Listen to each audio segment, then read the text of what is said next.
Cette prière est la dernière chose que je me rappelais quand j'ouvris les yeux. Tout m'a paru flou, comme dans un brouillard, et ce fut une voix que je reconnus avant d'avoir distingué aucun visage. Maman, s'écria Rebecca, elle est réveillée, elle est de nouveau parmi nous. Rebecca n'était pas une adulte avec un bébé malade qui pleurait dans ses bras. C'était de nouveau ma fille en son début d'adolescence. Justin et David se tenaient à côté d'elle et s'efforçaient de s'approcher de moi, mais elle les retint d'abord à quelque distance de mon lit d'hôpital. Puis, elle les laissa s'avancer et ils m'embrassèrent du mieux qu'ils le purent, en se faufilant entre les tubes et les moniteurs. Il me semblait qu'on m'avait tordu le cou et frappé à la tête à grands coups de tisonnier. Je portais une main à mon visage et sentis qu'un bandage couvrait mon front et m'enveloppait le crâne. J'avais la bouche très sèche et tendis mon autre main, où était plantée l'aiguille d'une perfusion, vers la table de chevet où était posée une carafe d'eau et un verre. Ce fut Rebecca qui me versa à boire et me glissa une paille entre les lèvres. En un éclair, le lien avec la vieille dame se fit dans ma mémoire et ce fut assez pour que tout se brouilla de nouveau, car mes yeux se remplissaient de larmes. Nous étions inquiets, maman, dit David. Les lumières se sont éteintes et, comme vous ne reveniez pas, nous étions tous seuls dans la maison. Rebecca s'est bien occupée de nous, ajouta Justin. Les yeux de Rebecca brillèrent. Elle se contenta de glisser une mèche de cheveux derrière son oreille, feignant l'indifférence. Ce fut comme si je me regardais dans un miroir. Vous aussi, les garçons, vous avez été formidables. C'était un gros boulot de descendre toutes ces couvertures et de réunir le sofa et les fauteuils. Comment sais-tu ça? Demanda David. Un temps de silence? Eh bien, c'est ce que j'ai imaginé. Une infirmière entra. Les enfants reculèrent pour la laisser vérifier mes constantes. Sur son badge, un prénom, Amanda. Comment vous sentez-vous, madame Ebenezer? Elle m'entoura le bras de quelque chose d'élastique, écouta avec son stéthoscope et me regarda dans les yeux. Ma foi, plutôt bien, compte tenu des circonstances. Oui, plutôt bien. Combien de temps suis-je restée inconsciente? Quel jour sommes-nous? Le jour de Noël, dit David. Il faut que tu rentres à la maison pour être là quand nous ouvrirons nos cadeaux. D'abord, mon grand, nous devons faire passer quelques examens à ta maman pour être sûr qu'elle est en état de sortir, pondéra Amanda. Le pouls est bon, la tension artérielle aussi. On nous a dit que tu avais eu une percussion cérébrale, dit David. Une commotion cérébrale, corrigea Justin. C'est vrai, demandai-je. De fait, ma tête me fait l'effet d'un tambour sur lequel on aurait frappé pendant des heures. Du coup, percussion me va bien. Et la douleur? Amanda continuait de me regarder dans les yeux. Sur une échelle de 1 à 10, je dirais autour de 5. Je m'assis lentement dans le lit, mais la tête me tourna et je portai les mains à mes yeux. Ouh là là, j'ai le vertige, mais je pense que je peux rentrer chez moi. Amanda sourit. Nous allons d'abord nous occuper de votre percussion. Pour le moment, il vaut mieux que vous vous rallongiez. Je suivis son conseil et reposai ma tête lourdement sur l'oreiller. Puis je la tournai vers la fenêtre et vis tomber une neige paresseuse. C'en était fini du blizzard et ces derniers flocons semblaient les attarder d'un bal. Soudain, une vague de panique m'inonda et je regardai Rebecca. « Où est ton père? Il va bien ?» Ma fille posa une main sur mon épaule et approcha son visage. « Vous avez eu un accident, maman. » Je m'efforçai de me relever, mais l'infirmière m'en empêcha. « Où est-il? Où est Jacob ?» Une alarme se déclencha près de ma tête et l'agitation gagna la chambre. L'infirmière fit sortir les enfants, le son s'infiltra dans mon crâne et j'eus la sensation que mon cerveau allait exploser. Rebecca s'était mise à pleurer et je criai « Où est-il? Qu'est-ce qui lui est arrivé? Marley, dis quelqu'un !» cette voix, sa voix, plus âgée, plus jeune, je n'aurais su dire. Je refermai les yeux. Sa présence était-elle réelle ou imaginaire? Étais-je en ville ou retourné dans la montagne? Marley, je suis là, dit Jacob. Ouvre les yeux. Quelques égratignures au visage et un bandage au front, ses 5 doigts à chacune de ses mains.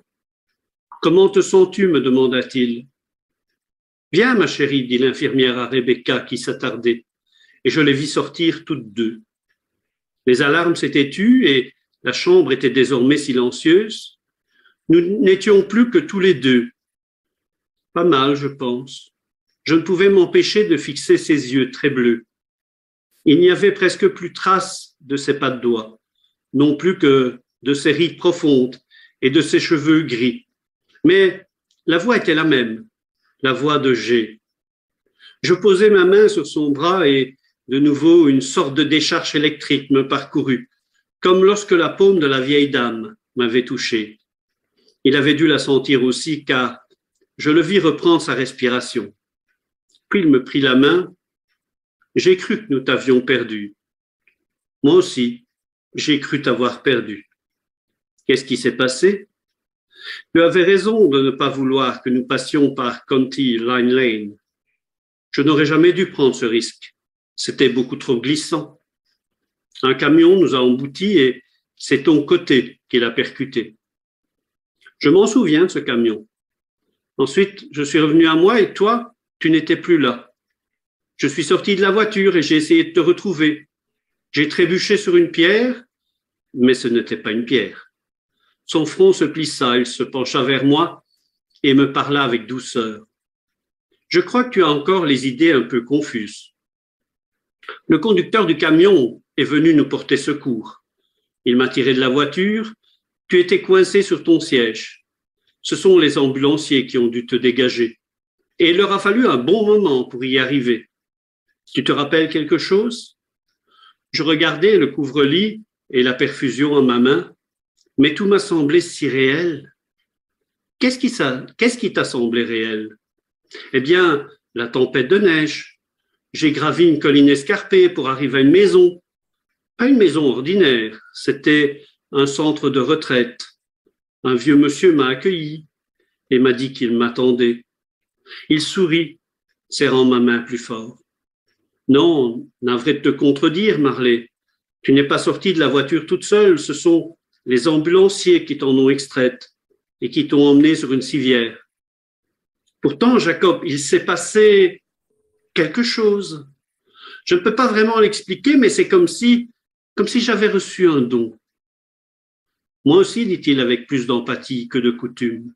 Le fait que tu te sois réveillé le matin de Noël, c'est un don pour les enfants et pour nous tous. Nous n'avons rien signé, n'est-ce pas? Nous ne sommes jamais arrivés au cabinet de l'avocat. Non, mais tous les papiers sont prêts. Il attend de nous recevoir. Qu'est-ce qu'il y a? Qu'est-ce que c'est que ce regard? J'ai une question à te poser. Tu te rappelles la conférence sur le mariage que nous sommes allés écouter il y a quelque temps, celle qui avait lieu dans cette grande église? Il se remémora la date et le nom du conférencier. C'est bien ça, confirmai-je. On nous avait donné des blocs pour prendre des notes. Ça aussi, tu t'en souviens. Marley, je pense que tu as besoin de te reposer. De nouveau, je m'assis dans le lit. Non, m'entêtai-je, parce que c'est important. Les membres de l'auditoire étaient censés prendre des notes, écrire des pensées sur ces blocs. Tu t'en souviens? Tu t'en souviens? Il fit oui de la tête. Tu as noté quelque chose au bas de la première page. Juste une ligne. Qu'est-ce que c'était? Marley, elle remonte à des lustres, cette conférence. Jacob, qu'est-ce que tu as écrit? Il regarda par la fenêtre, fixa le bout de ses pieds, tout en frottant ses mains l'une contre l'autre. Enfin, ses beaux yeux bleus revinrent à mon visage. Eh bien, c'était une phrase prononcée par ce bonhomme. Un mariage mérite qu'on se batte pour lui. Le silence s'installa entre nous. Il s'assit sur une chaise et je scrutais son visage. Je sais, dis-je lentement, que nous sommes tombés d'accord sur le fait que le divorce était la meilleure solution pour nous et pour les enfants. Mais à présent, je me demande si nous ne pourrions pas nous donner une autre chance. Qu'est-ce que tu en dis? Bien qu'assis, je le vis tressaillir, ses sourcils se haussèrent et des rides apparurent sur son front. Tu as vraiment reçu un sacré coup sur la tête. D'après David, ça s'appelle une percussion. Je lui souris. Tu penses que j'ai perdu la boule? Je me trompe. Perdu la boule? Non, mais c'est une telle volte-face et du jour au lendemain, comme un fan de Green Bay qui deviendrait d'un coup un supporter des Bears. C'est parce que quelque chose d'étrange m'est arrivé hier soir. Il faut que je remette mes souvenirs en ordre. Ensuite, je t'en parlerai. Il me tapota la main. Bien sûr que nous pouvons nous donner une autre chance, mais... Et l'appartement que j'ai loué? Et mon déménagement? Je ne pense plus que tu devrais partir, à moins que tu le veuilles, que tu estimes ne plus pouvoir rester. De nouveau, il regarda par la fenêtre et mes yeux suivirent la direction des siens. Je vis des flocons de neige tourbillonner dans le vent d'un matin de Noël. Le blanc recouvrait toute chose alentour et les rayons du soleil le faisaient briller d'éclats de lumière. « Tu veux que je te dise la vérité ?» demanda Jacob d'une voix un peu timide.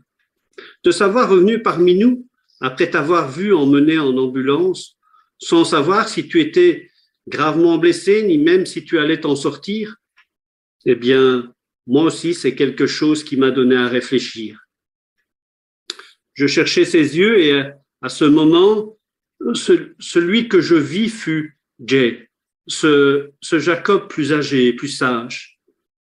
Réfléchir à quoi?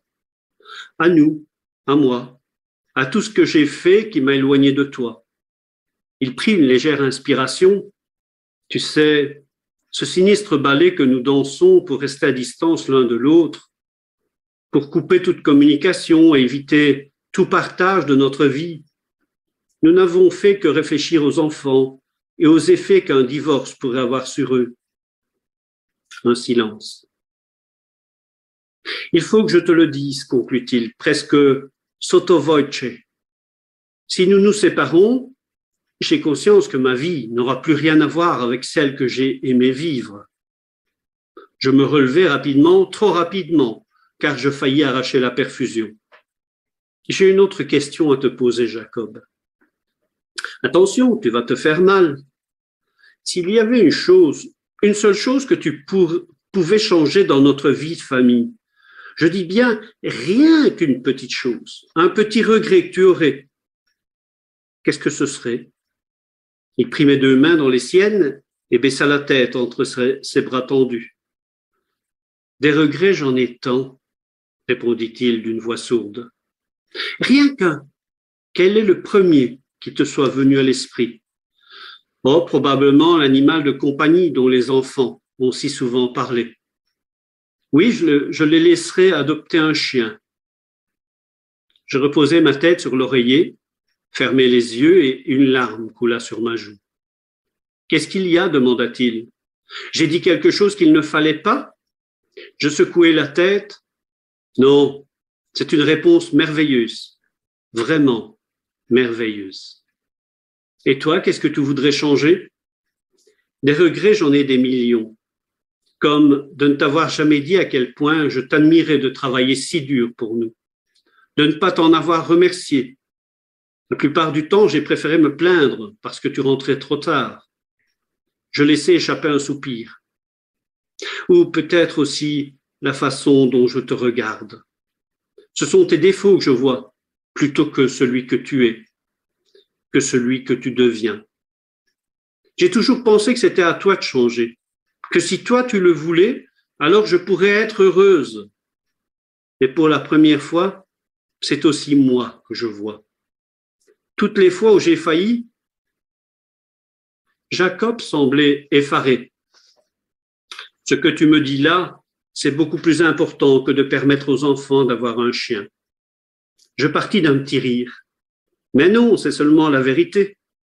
son expression s'assombrit. Pour être honnête, nous avons vécu une si longue période glaciaire entre nous que je n'ai pas beaucoup d'espoir. Ça ne fait rien, m'entendis-je répliquer. Tu pourras te nourrir du mien. Je regardais dans les yeux l'homme aux côtés duquel j'avais commencé le voyage, tant d'années auparavant, et je pensais à nos erreurs, à nos choix et à notre vie, tels qu'ils avaient été durant plus de 20 ans. J'ai pensé à l'avenir, poursuivis-je. J'en ai conclu qu'il serait meilleur si nous restions ensemble, même si je continue à conduire comme je conduis. Oui, et même, je me réjouis que tu aies pris le raccourci. Si tu ne l'avais pas fait, nous serions peut-être arrivés à temps chez l'avocat. Peut-être qu'un jour tu le regretteras. Je ne crois pas. Il soutint mon regard et la sensation de sa chaleur me parcourut tout entière. Bon, alors, essayons d'y travailler ensemble, de faire de notre vie quelque chose de beau et de bien. Les enfants étaient à la porte. Je crois que c'est déjà chose faite, au moins pour une large part, dis-je, en observant l'accroche-cœur qui paraît le front de David. Ce qu'il faut maintenant, c'est nous battre.